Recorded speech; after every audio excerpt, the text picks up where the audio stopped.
আপনি তো সেনা কর্মকর্তা বা ডিজিএফআই যারাই হোক না কেন, আমরা তিনজনের নামও বললাম, আপনার সাথে কারো কারো দেখাও হয়েছে, ব্রিগেডিয়ার আমিন, ওনাদের সাথেও। আমি একটি বিষয় জানতে, তাদের মনোভাবে কি ছিল? আমরা ওই সময় তো একটা টু মাইনাস থিওরির কথা শুনেছি। জি, আপনি সেটা কি কখনো আচ্ছা, আপনাদের কাছে জি, মেসেজ জি, এসেছে?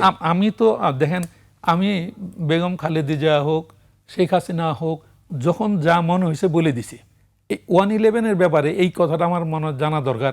আমি দুই প্রধানমন্ত্রীকে বলছিলাম, শেখ হাসিনাকেও বলছিলাম যে আমরা শুনছি যে আপনি ইন্ডিয়া এবং আমেরিকাকে তেল গ্যাস দিতে চাইছিলেন, ইলেকশনে জেতার পরে আপনি কিন্তু দেন নাই।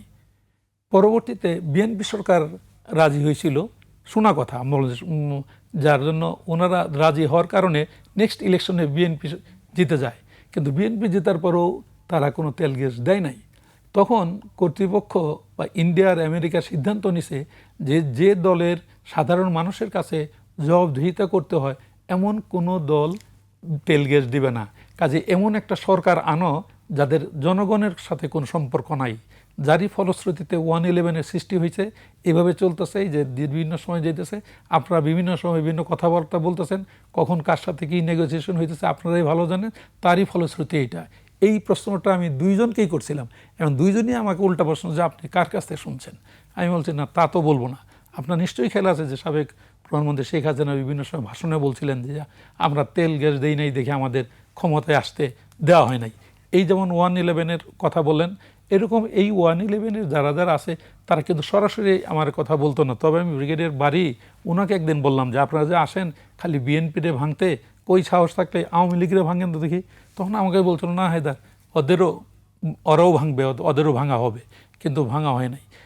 এমনকি আমি এইটাও ব্রিগেডে বাড়ি রেখে বললাম যে বাড়ি স্যার, উনি আমাদের সিনিয়র, যে স্যার আমি ভিতরে ঢুকলে অন্যান্য এমপি মিনিস্টাররা আমার বলে জায়দা সাহেব আপনি এত ভালো ব্যবহার করেন, এত সুন্দর সুন্দর কথা বলেন, আপনি কি জানেন আপনার কলিগরা কি করে? আমাকে কি করে বলে বাসায় যাইতেছে, বিভিন্ন টাকা পয়সা দাবি করতেছে।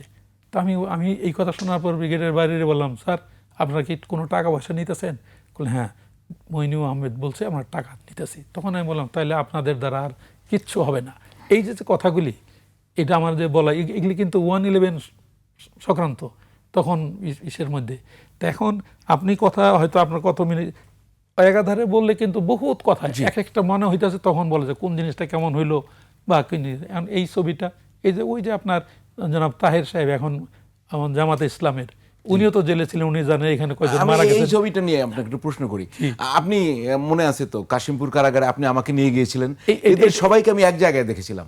আপনি সবাইকে এক জায়গায়, তখন মনে আছে আপনি ওদের ফ্রিজ থেকে নিয়ে আমাকে কিন্তু পুডিং খাইয়েছিলেন, সবাইকে একসঙ্গে রাখতেন, সুবিধা দিতেন, আপনার উপরে চাপ আসতো না? এই ব্যাপারে একজন সাংবাদিক আমার তখন প্রশ্ন করছিলেন যে আচ্ছা ভাই, বাইরে আমরা দেখি আওয়ামী লীগের সঙ্গে বিএনপির মিল নাই, আওয়ামী লীগের সঙ্গে জামাতের মিল নাই, তো জেলখানায় তারা একসঙ্গে মিলেমিশে কেমনে থাকে? এই প্রশ্নটা তখন একজন করছিল, কে করছিল তা মনে হয়, কিন্তু আমার উত্তরটা এরকম ছিল যে আপনারা নিশ্চয়ই খেয়াল আছে, যখন দেশে কোনো বন্যা হয়, চতুর্দিক দিয়ে বন্যায় ভরে যায়, তখন ছোট্ট একটা ভাঙ্গা ঘরে নিচে দেখা যায় যে শিয়াল আছে, কুকুর আছে, মুরগিও থাকতে পারে, মাথার উপরে সাপও আছে। ওই মুহূর্তে কিন্তু কেউ কারো দংশন করে না।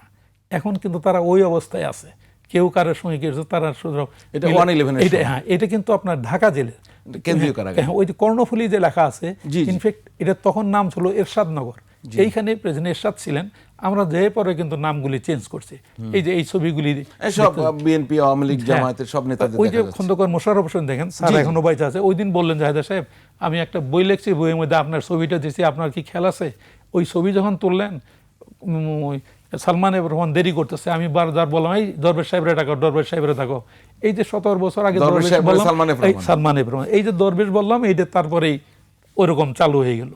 এখন জেলখানায় যেহেতু আমি সবার সাথে একসাথে মিশতাম এবং কখনোই তাদেরকে ওইভাবে দেখা হইতো না, যার জন্য আমার সাথে কিন্তু বাংলা ভাইয়ের বাবারও সম্পর্ক ছিল, শাহেক আব্দুর রহমানের ছেলের বিয়েতেও আমার ডাক দিছে, এখন আওয়ামী লীগ বিএনপি এটাও আছে।